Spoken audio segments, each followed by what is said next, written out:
Paano mag-update ang apelyido sa SSS kung wala ka pang valid ID na may married name? Magandang araw mga idol. Kung gusto mong mag-update ng apelyido sa SSS mula single patungo sa married name, pero wala ka pang valid ID na may married name, may ibang paraan para makapag-update ka pa rin. Ito ang mga requirements at steps.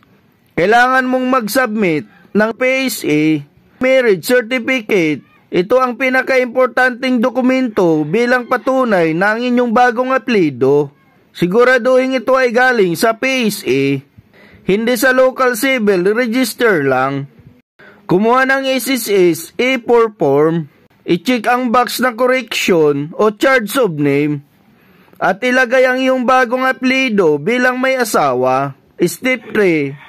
Magdala ng valid ID kahit sa maiden name pa ito bilang supporting documents mo kung wala ka pang ID na naka-married name.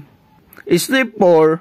Ito ay optional lamang, pero kung nais mong mas strong ang dokumento mo, pwede kang magdala ng barangay certificate o affidavit of change of name. Siguraduhin dalhin ang original at photocopy ng mga documents mo.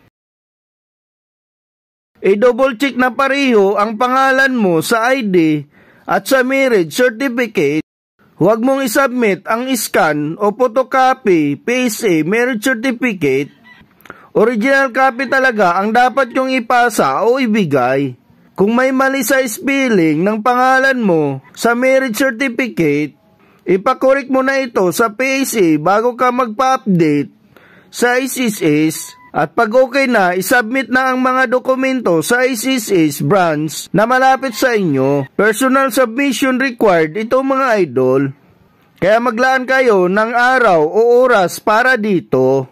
Sana ay nakatulong ang video na ito sa pag-update ng inyong civil status at apelyido sa SSS kahit wala pa kayong ID na may married name. Kung gusto nyo ng mga tips and updates na kagaya nito, subscribe for more.